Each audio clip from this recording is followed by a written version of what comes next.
Well, good morning, Curd Nerds. Welcome to another Ask the Cheeseman episode.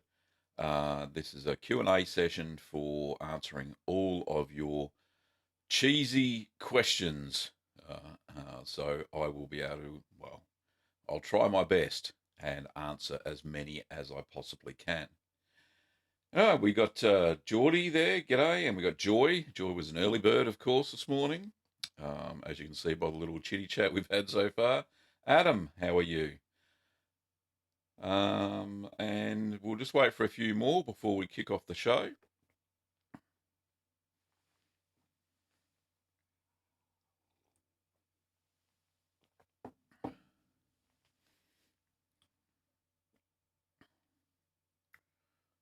Can somebody give me a sound check to see if it sounds okay? Oh, blah blah, Daniel, Joshua, how are you all?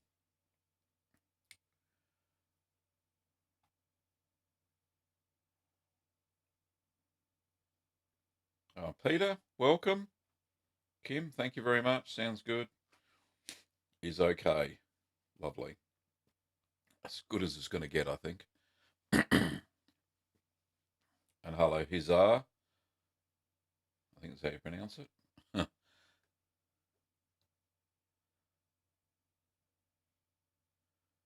Okay, everything looking good. Excellent. All right, well, we'll kick off the show, shall we? Well, g'day, Curd Nerds. G'day, Curd Nerds. Well, g'day, Curd Nerds. Well, g'day, Curd Nerds. Well, g'day, Curd Nerds. Well, g'day, Curd Nerds.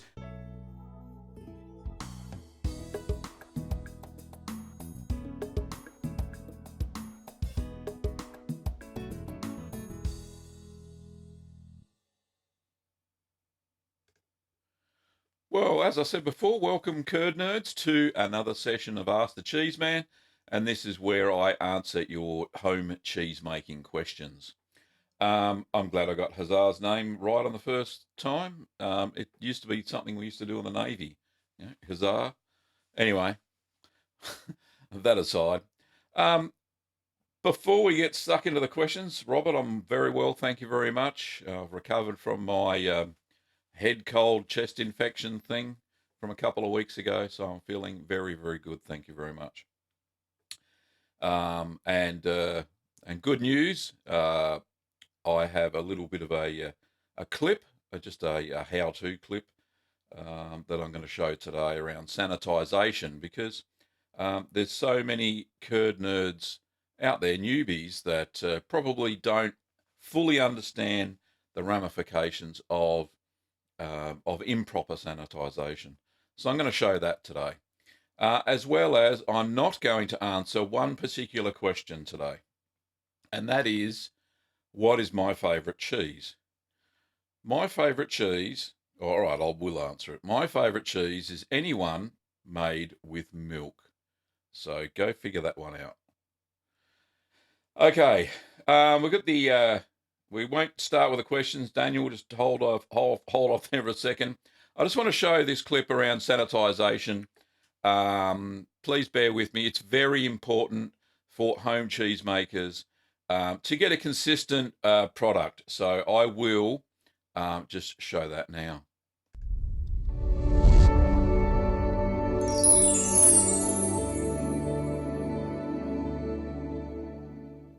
Well, welcome, Curd Nerds. This is a short video on how to sanitize your equipment for cheese making. Over to Gav. Okay, to sanitize all your equipment, very simple. All you need is the stock pot that you're going to make the cheese in anyway. So we take the lid off. We put about 2 inches of water. So put a couple of cups. This is just a normal metric cup, 250 ml. So put half a litre of water in the bottom of the pot. Very easy to do. And then all you do is grab your cheesecloths, you pop them in. You grab your measuring spoons, pop them in as well, and you grab your thermometer. Make sure that's just clipped on the side so the probe's in there, and you also put your stirring spoon in there as well.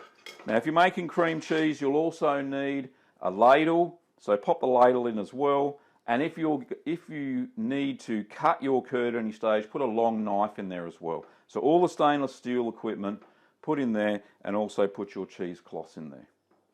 Now, you bring to the boil, and then for 15 minutes, make sure you pop the lid on. That captures all the steam. Just like that, very simple, don't need it to be too complicated. So you boil it for 15 minutes, and then when it's finished, take the lid off, turn it off, and pull all the equipment out. So once all your stuff's boiled, this also cleans the pot as well, in case you've got any what's called cheese stone. So that's leftover curds that you haven't quite got out correctly. Yes, it's called cheese stone. So, and then take all your equipment out, pop it on your nice clean tea towel on the side, and I usually use silicone tongs, so I pull that out so I don't burn myself. And you'll also need a colander. So just a simple stainless steel colander like this, and I spray that with white vinegar and then wipe that off with a clean tea towel, pop that in the sink, and you put your cheesecloth in that. So that's how you drain your curds and whey. Just make sure before you put your colander into the sink that the sink area is clean, and that's all the way around. So the drainer, make sure it's all sprayed down with white vinegar, and then it's nice and clean, free of molds and free of bacteria. So you've got a nice, safe environment to make your cheese. Well, thanks for watching, and don't forget to subscribe to the channel. You can pick up all your supplies and equipment over at littlegreenworkshops.com.au.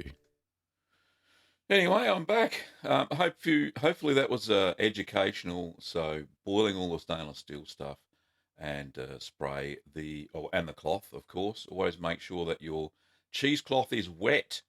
And I do that by boiling it just for those 15 minutes. And then pop it into my stainless steel colander, which I sprayed with white vinegar, made sure it was washed in hot water, soapy water first. And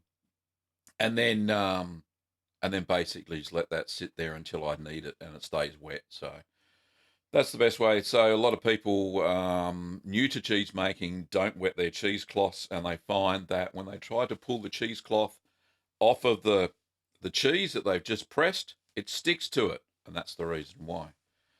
Okay. Now we've got a few questions. Thank you very much for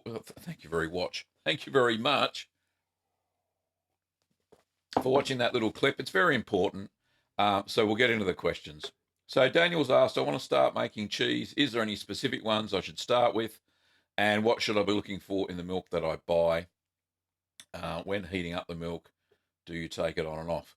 Okay, 3 questions there. So start making cheeses. There's a video called Beginner's Cheeses for those without a fridge or something like that. Kim will put the link up in a minute.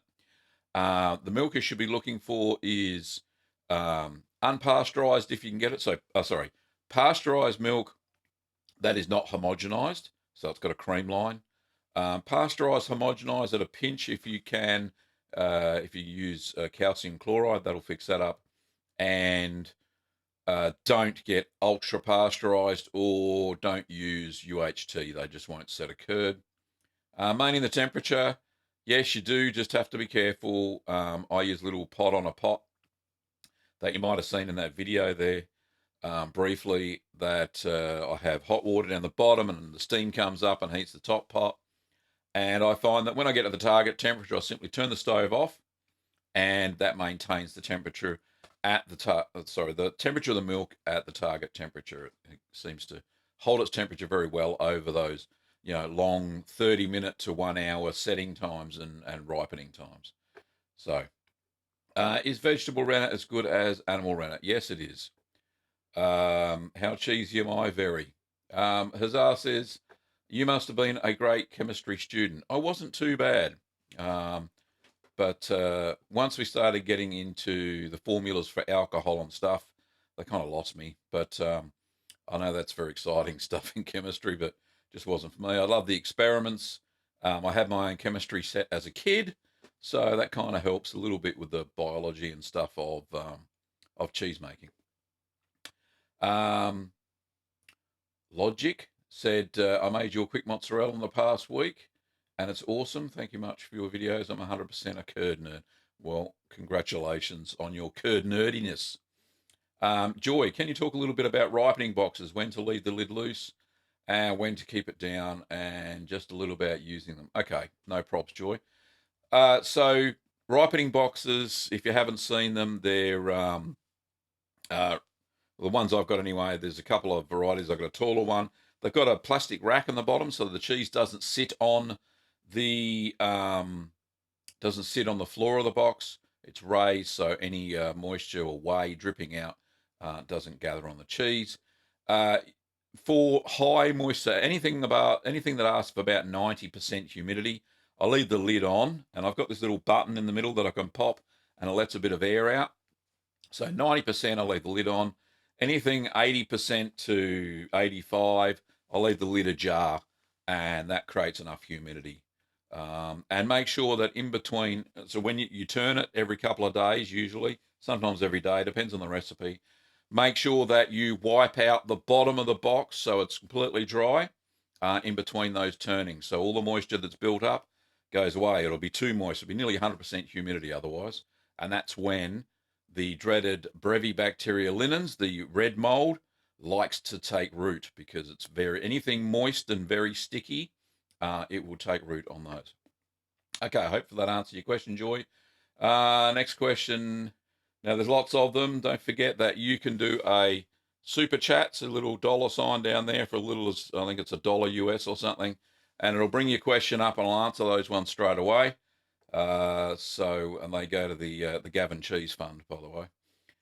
Next question. I'm way back at 4 minutes past. I'm 5 minutes behind already. Love your cheddar and peppercorn recipe. I make my own honey. I was wondering, can I add honey to cheese? Would the antibacterial properties of honey affect the process? Well, that's one I haven't tried, actually. I have seen some honey flavored cheeses, but I think it's after the fact. So soft, fresh cheeses, you can add honey to, no problems at all. I've seen that. But for things like cheddar, long aging cheeses, I do not know what would happen. So you may have to do a bit of Google research there. Okay, if I could be a cheese, what would I be? Oh, I don't know. Difficult question. It's a very strange question, Adam. Thank you. I don't know. My wife would say I'm nice and squishy and soft, so I'd probably be a brie. Fuzzy on the outside and soft and squishy on the inside. Adam says, there's another Adam. We've got 3 Adams. Hey, Gavin, I've not gone, I'll start again. I've not yet gone to the expense of setting up a cheese cave, but want to move on from making fresh cheeses. What suggestions have you got that can be matured in a fridge? Check out that link, Adam. There's actually quite a few non-fresh cheeses that you can mature. Inon says, in case you don't like the vinegar smell, you can use normal rubbing alcohol. Yes, you can. But got to remember that in some countries, rubbing alcohol has a bittering agent added to it. So you do have to rinse the surface with water if you're using rubbing alcohol, because your cheese will become bitter. And I know that for a fact. Okay, Urban Farmer, having a problem upping the humidity in my fridge, using a wine cellar, proper temp, but even with towels, bowls of water, my Asiago is suffering. Use a maturation box. Best way. When I first started making cheese, I tried to make the whole cheese, the entire cheese fridge. I tried to raise the humidity of the entire fridge, and not only did that create mold problems, it just didn't work. I couldn't get it high enough anyway. Same issue you're having. So then I switched over to those cheeses that I needed to have a high maturation temperature, and the ones like I was going to make fresh cheeses like Bloomy Rind cheese, like the one I just made, the Bloomy Goat Blue. Then basically I put them in a ripening box, and the ripening box maintains the humidity at the correct amount, roughly, rough range. Oh, definitely over 80%, no problems at all. And you can leave the lid off a little bit to gauge that if it starts getting too moist, and that works fine.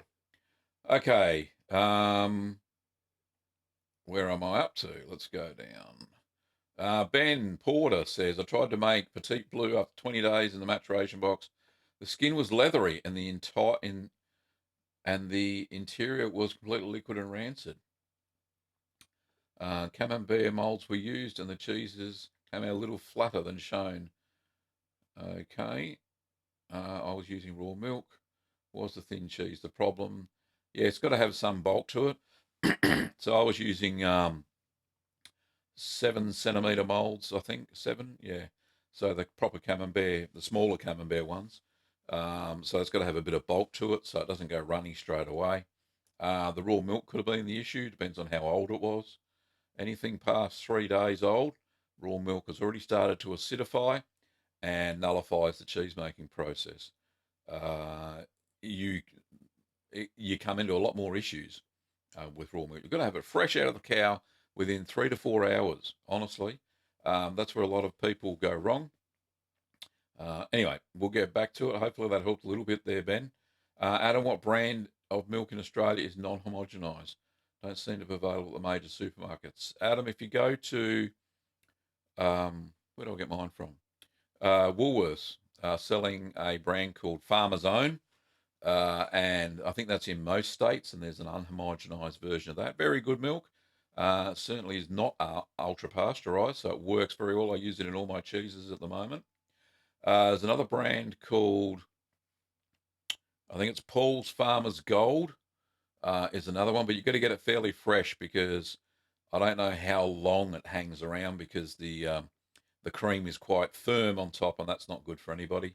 So there's a couple of brands, and there are a lot of local dairies now, larger local dairies that are actually bottling their own milk, and most of them have a non-homogenized range. So just ask around in cheese making forums, like there's quite a few Facebook cheese making forums. There's a few. There's Curds and Way Down Under is one I'm a member of here in Australia, and you can always ask people where they get their milk from. In the US, which is actually a worldwide audience, there's another one called Learn to Make Cheese. There's another good Facebook forum, so go and check that one out. And there's one in the UK now called Cheese Making in the UK. So they're 3 that I'm a member of.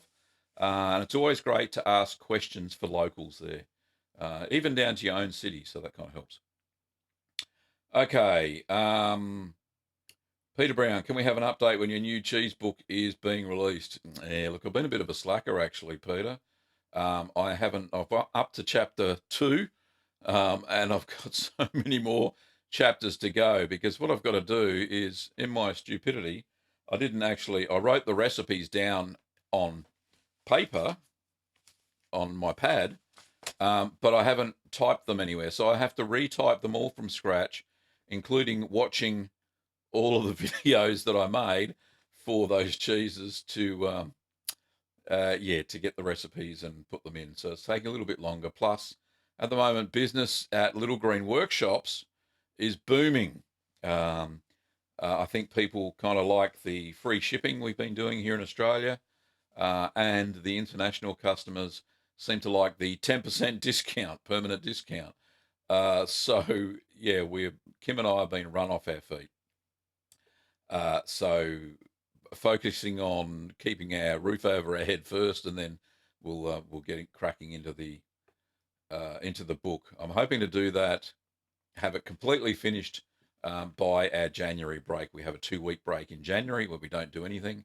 And writing a book is quite therapeutic for relaxing and that sort of stuff. Well, I find they are. I've written 6 already, so that should be pretty good. Anyway, what have we got here? Got a few. We got Esau from Brazil, Gunk Zip. What's that? Utubras. Some great names there. Rabbit Slayer, g'day mate, how are you? Found a press with high-density polyethylene and stainless baskets, getting ready for my first cheddar. Well done.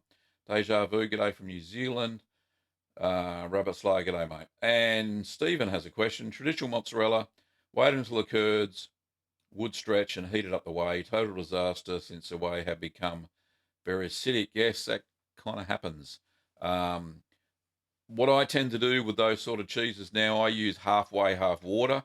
If you check out my traditional mozzarella or real mozzarella video, you'll actually see what I did there, I didn't use all the way. I did a 50-50 in the end, to keep the acidity down so that the curd didn't go too high and then it starts to go brittle, unfortunately. Okay, no, I'm not answering that question. Can I make Asiago?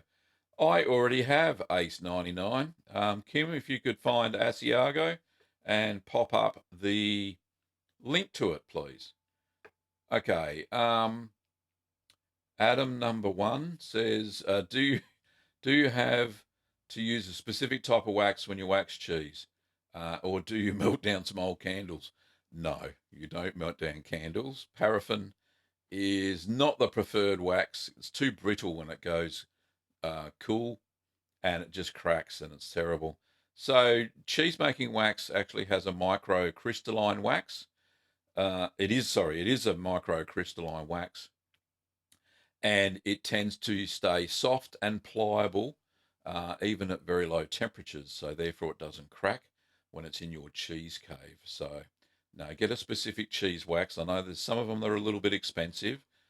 We have some in store, so you can check those out. Yes, Rabbit Slayer, Gavin, you should make a sign hang behind you that says all cheese is my favourite cheese. That is, Kim, you're the artist. I'm sure that you can do me a lovely picture, love, and yeah, I'll put that behind the chair of cheesy wisdom up there. There's a blank space, so that'll be cool. Nice one, good suggestion, thanks. Okay, Urban Farmer, thanks for the advice. No problems, mate. Lefty Knit Right. I now have a cheese cab, but to begin with, I didn't, and all the cheese I put in my basement tastes like sharp cheddar. Is that because the temperature was 10 degrees over 50? Yes. Problem with aging hard cheeses is that the higher the temperature, the faster the lactic bacteria consume lactose, and they will convert as much as they possibly can. They love activity at those higher temperatures. Got to remember, mesophilic culture, if you add that to your cheese, we added around 30 degrees Celsius, which is, I think, is about 90 Fahrenheit, a little bit less. And that's where it thrives. So the higher the temperature of your cheese during maturation, the more acid you're going to get and the more cheddary flavour.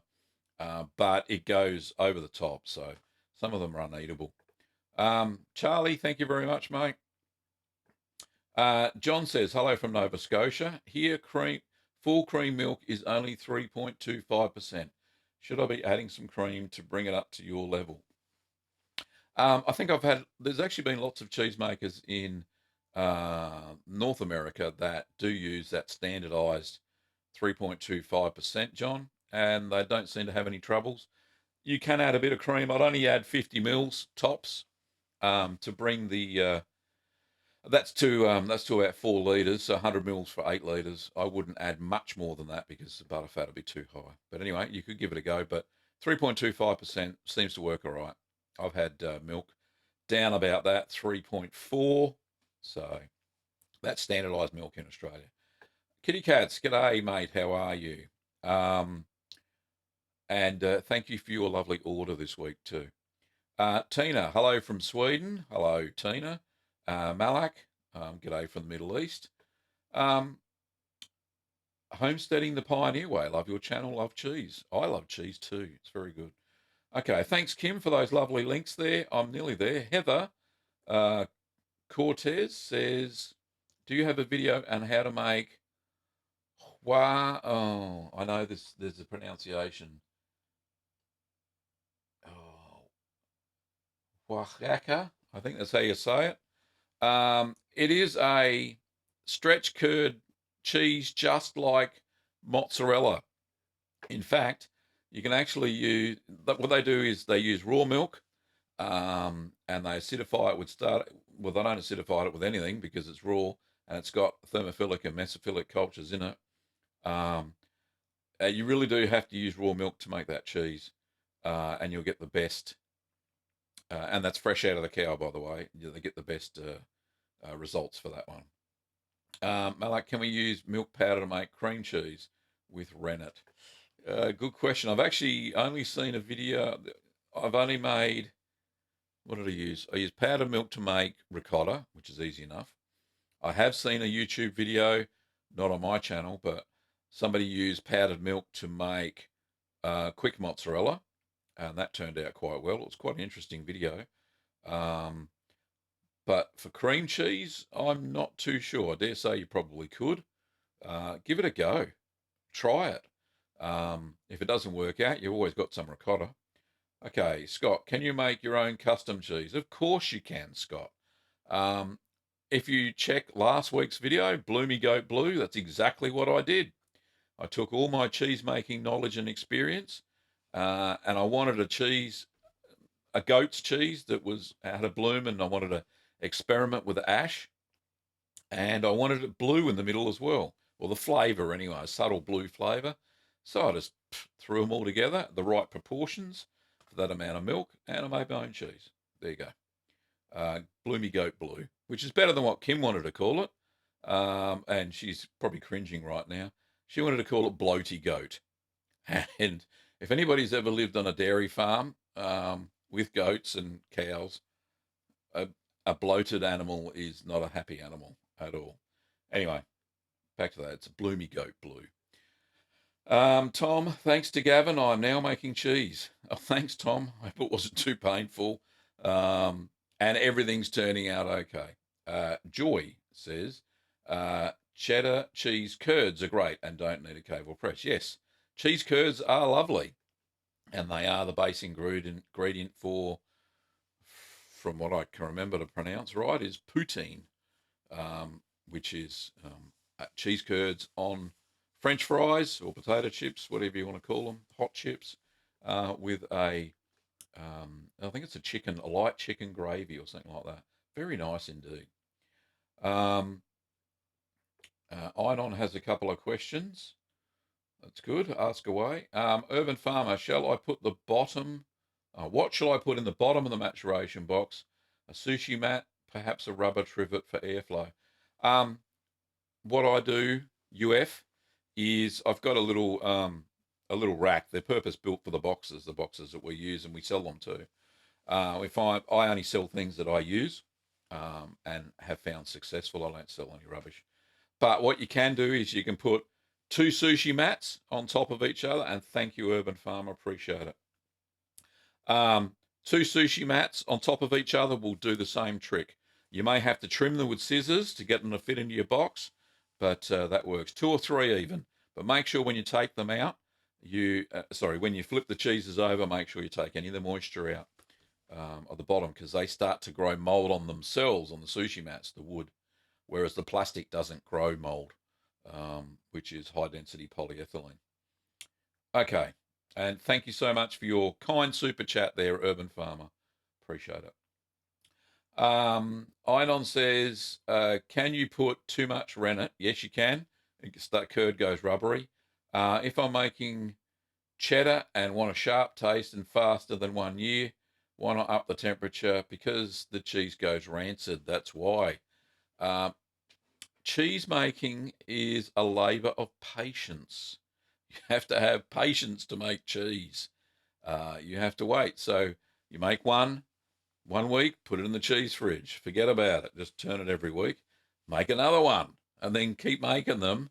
And then by the time, whatever, you can start at 6 months eating cheddar. That's no problems. The fats have converted to the flavours you're after anyway by then. They could just get sharper with age up to a year. But then, yeah, start eating them as you go along. It's just, that's what you have to do. Unfortunately, there's nothing quick about cheese making, except for fresh cheeses. Excuse me for a second. Okay. Coleman says, hi, Gavin. I aged my camembert for 7 days at 70 Fahrenheit, 21 Celsius. Yes, it is too hot. And I dare say you will find, and unfortunately for you, Coleman, it probably be very runny in the middle. It's a little bit too quick, and the temperature's a little bit too high for the mesophilic to slowly work and for the Penicillium candidum. But if you had a fairly good fuzzy exterior, and you've wrapped it and you put it into the normal kitchen fridge at 4 degrees, you might be lucky. It might work. But anyway, best of luck. Hopefully it all works out for you. Huzzah, who's my favourite cricket player? Past and present. Past, I would say Dennis Lilly, one of the world's greatest fast bowlers. And he's a bit of an inspiration. So, nice cricketer. Nice man too. Okay, welcome everybody from Mississippi. Welcome from Melton West in Victoria, Australia. Bloaty, yes, bloaty goat. Mick, hello, how are you, mate? Hey guys, nearly forgot you. Making queso. Love the goat bloomy blue, but can it be made with cow's milk? Ooh, won't have the same flavour, Mick, because you got to remember that goat's milk naturally has lipase in it, and that doesn't get killed by the pasteurisation process, and it has a naturally tart flavour, and that was the flavour I was trying to get at. A lot of and the ash is particularly important for most bloomy goat cheeses because they are more acidic. The cheese itself is more acidic than cow's milk. Look, it might work. And thank you, Captain Nibley, for your kind donation there. It might work, Mick. It will be more of a creamy camembert sort of thing than a more tart goat cheese. Thanks, Logic. Appreciate it. Hope that helped, Mick. Now, kitty cats, when melting wax, can it be done via a double boiler or does it need to be direct heat? Kitty cats, I prefer a double boiler. So I have a little steel pot on top of a saucepan with water in the bottom. That way it can't get too hot and can't smoke because it can only, the logical temperature it can get to is only 100 degrees Celsius, which is what, 212 Fahrenheit. So it can't smoke. So that seems to work fine. That's the way I do it anyway. When I wax, I'm actually preferring at the moment to vac pack, and I use the bag, clean the bag out, and then reuse it for pieces of the cheese after it's mature. So I use it twice. I know it's not very environmentally friendly, but it seems to get the job done. I do wax some of the older ones. Cheddars I like to wax. They're a lot better. But sometimes you get that little bit of a shock underneath that you get mold after 6 months and you crack it open and it's all moldy and doesn't taste the right flavour, which is unfortunate. Double boiler, yes. Double boiler is a pot of water and then another pot on top of that, so the steam heats it up and no direct heat. I foolish one, thank you very much. Thinking of adding 2 litres of goat's milk to my Jarlsberg recipe. Have you added goat's milk like that to other recipes? I have. I'm just trying to think of the name of what it was. I've done something similar to a feta.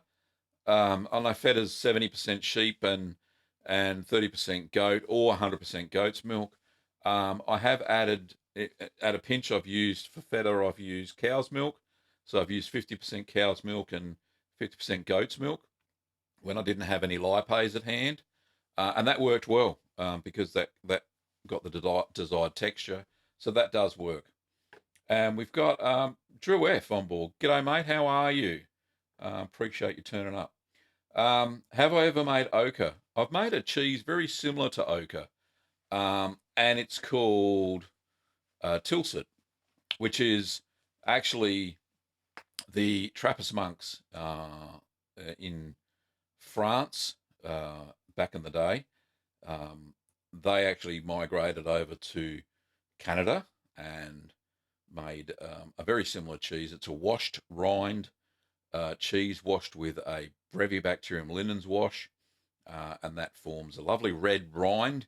Bit smelly, but the paste in the middle is just to die for. It's just amazing. So I've made a style very similar. So if Kim could find the video for Tilsit and pop that up, very similar. Happy family time to ochre. Okay, Did I make feta? I think Kim's already answered that question. Yes, I did, lots of times. Lula says, hi, Gavin, a new curd nerd here. What is the best cheese to make that is quick and easy for a novice like me? Unfortunately, Kim hasn't. She's already done the link for that one. There's a big go and find a video on the channel called Beginner's Cheese without a cheese cave. There's a list of about 10 cheeses that you can make in a row that will help you on your cheese making journey. Have you ever made a smoked cheese? Well, the only one I've made there, homesteading the pioneer way, is with liquid smoke. So I haven't cold smoked cheeses yet.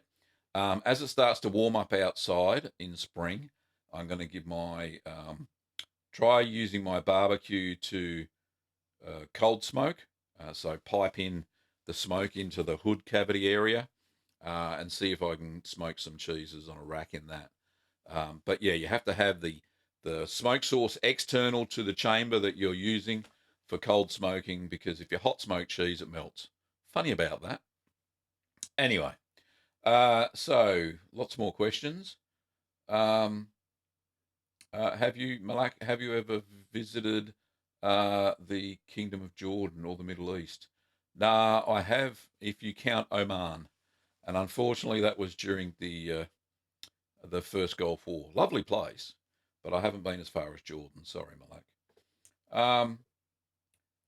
And Mick, tired arms from stirring. Have you had a look at an auto pot stirrer? I actually have checked out quite a few auto pot stirrers, and usually the motors are not strong enough, especially those ones that stir stocks and soups and stuff like that. You know how, from your tired arm, Mick, how difficult it is to constantly stir the curds because they're quite chunky. Those pot stirrers just don't work, unfortunately. The ones I've seen anyway. There may be new ones in the market. I've seen people have purpose-built ones where they get quite a strong motor and put some stainless steel paddle in there and stir it with that. But I think some of those are over-engineered, but they do work. But if you're good with your hands and good with mechanics, then you could probably come up with something. But I tend to, stir for 5 minutes, let it sit for about a minute, maybe two, and then stir.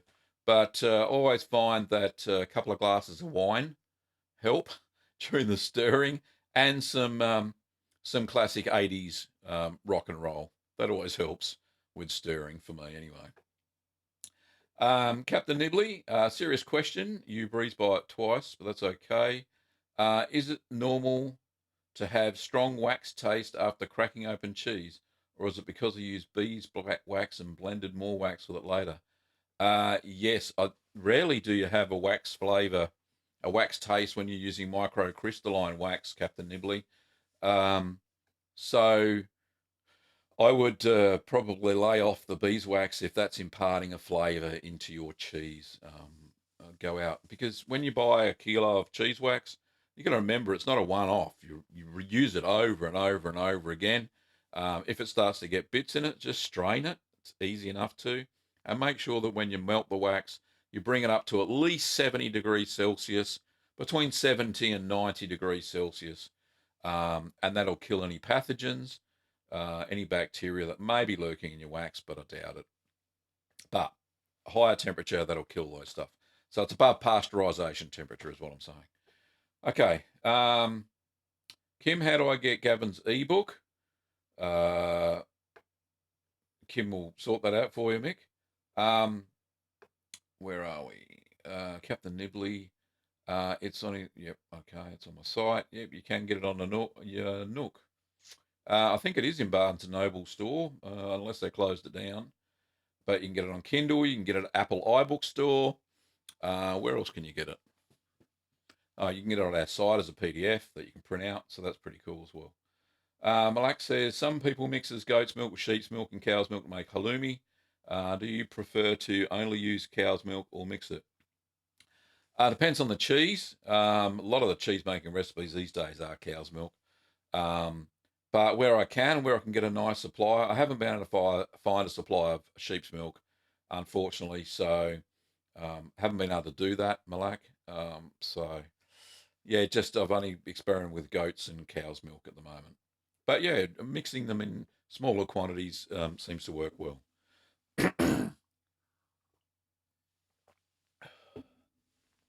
Okay. Where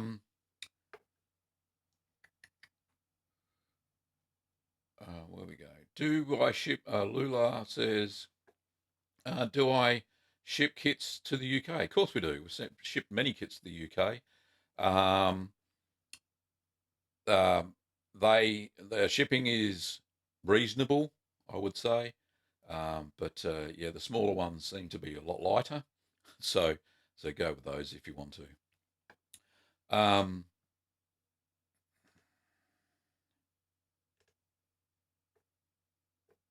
Okay. Steve says, Steve in Denver question, is there a massive difference, the taste, if you cannot get the humidity above 55%, 60%, and this is an almost dry question. Any other suggestion up it? Yeah, so depends on the cheese, of course, Steve, but it's best if you vacuum pack or wax those cheeses. If they're fresh cheeses, then they don't need to be matured. But yeah, I would forgive trying to create a natural rind. I would, pardon me, I would just vacuum pack or wax it, and then you don't have to worry about the humidity at all. So that'll fix your issue. Cherokee lady, hi Gavin, hello back. Yeah, that might work, Mick. I've seen thermomixes that, well, yeah, that could work. You have to check it out. Captain Nibley just cracked open a Gouda the other day, and after wasting a bunch of store-bought cheese, came up with a good cold smoke method and used applewood. Let you know how it. Yeah, that'd be fantastic if you could let us know how it turned out next week. Thank you very much. I feel it seemed to be missed. I seem to have missed in Havati. What did you do after you waxed it? Cheese cave or room temp?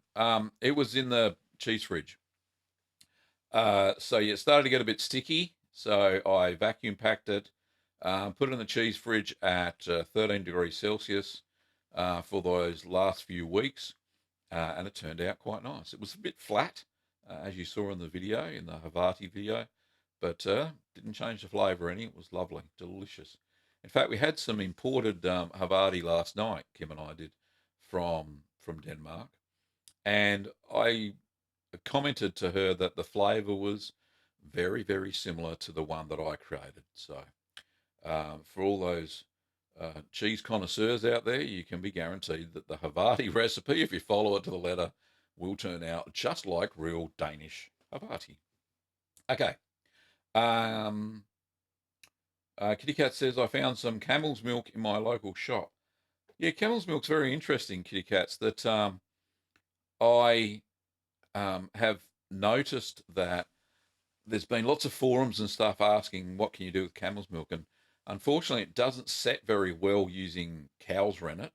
I think it sets using vegetarian rennet, but you've got to use a fair bit of it, and that tends then to bitter the cheese.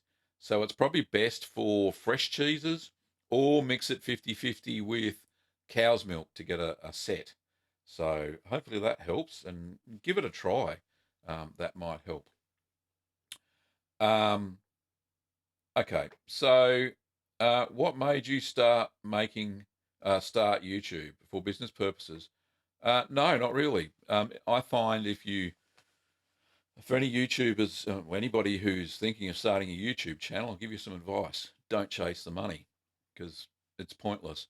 If you've got a passion and it helps you make videos every week, then go for it, because you will then be successful.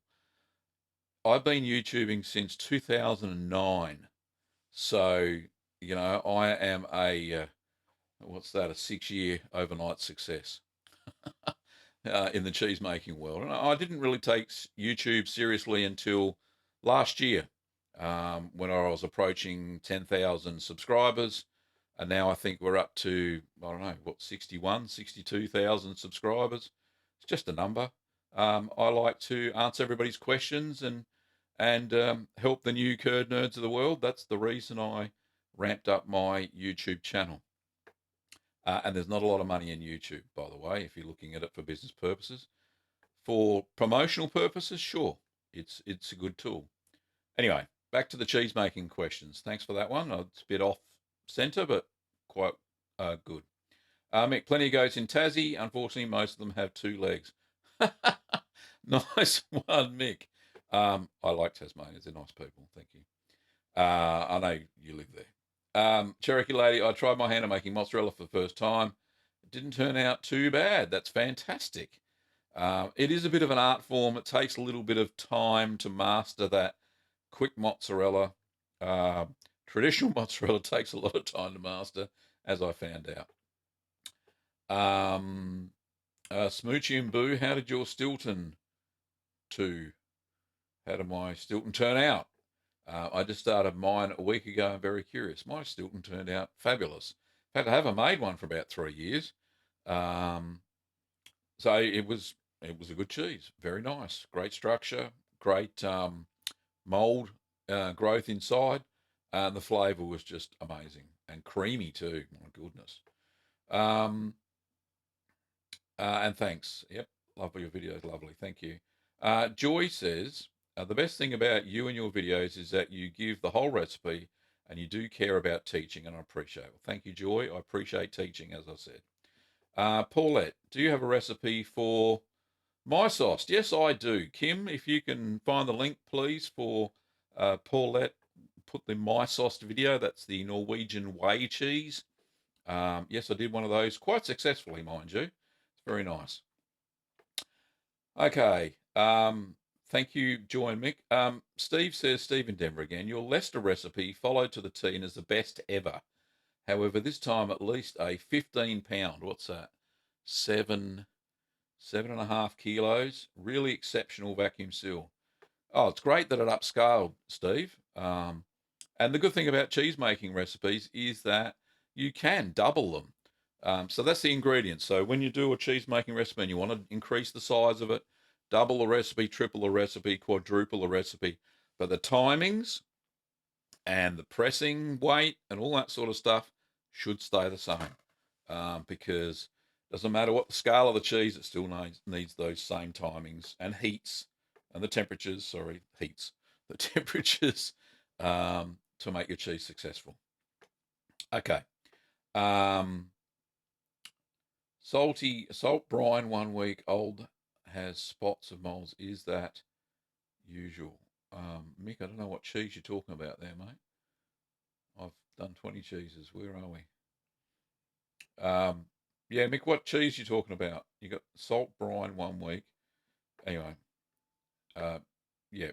Thanks for the link, Kim. Have I ever made Arabic cheese? I can send you the recipe if you want. It's made of sheep's milk. Malak, I don't. Unfortunately, very hard to get sheep's milk here, so I cannot make it, unfortunately. But I know that there's an Egyptian cheese that tastes very similar to Romano. I was quite interested in making that as a variation of Romano. So I know Romano's made with sheep's milk, but I made a cow's milk version, and it tasted great. There's no problems at all. Asman, lovely to see you. If you ever venture to the UK in July, the International Cheese Awards in Nantwich is heaven.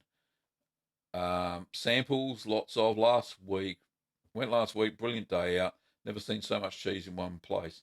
I actually, somebody on Twitter from the show asked me to go to the International Cheese Award Festival in the UK. I think it's in Bournemouth, if I remember rightly, which is just down the road from where Kim grew up in Southampton. Kim, my lovely wife, who's English, of course. She's Australian now, but she was from England originally. Anyway, no brine mix. Just the leftover brine. Yes, Mick, you'll find that you'll if you got to keep your brine at 13 degrees Celsius. So I put mine in my cheese fridge, and that's the best temperature to actually brine at too. For those who don't know, but yeah, sometimes you get a little bit of Penicillium roqueforti or white mold floating on the top. All I do is skim that off with a tea strainer, and then I reboil the brine again, just to kill anything that might be lurking, because you don't want too much cross-contamination. But and then let it cool down back to 13 again overnight, and that'll be fine. I've been, I use the same brine. I'm just trying to think, probably about 4 or 5 times before I replace it. And every time I do use it, I add another tablespoon of salt just to get that salt level back up again, and make sure that the raw egg floats again, and then you're fine. Adam says, I'm from the UK and I'm in Poland right now. Why is all the cheese this mild plastic textured, like Leadama type cheese? They do not sell strong cheeses. Don't know. That'd be a question for somebody who's Polish, I would say, Adam. But yeah, look, that's probably the palate. When I grew up here in Australia, the only cheese, well, we had where I was from, was Kraft processed cheese in the blue box in silver foil. And I lived on a dairy farm, for goodness sake. So we didn't make cheese, didn't know how. I was only a young lad. We're talking, from when I was born until I was 16, we lived on the dairy farm, basically, or pretty close to it. And that was the only cheese we had, and that's all I knew until I joined the Navy and started traveling and found all these lovely cheeses. Anyway, Sean says, I think that's Sean, how do you clean bamboo mats? I use a sushi mat. When I made my brie the other day, it was hard to get the cheese and mold off them. Basically washed them in hot soapy water and give them a bit of a scrub with a scrubbing brush. That gets them nice and clean. And then just let them air dry. And then before you use them, I boil them just in the boiling water for all the stainless steel equipment as well.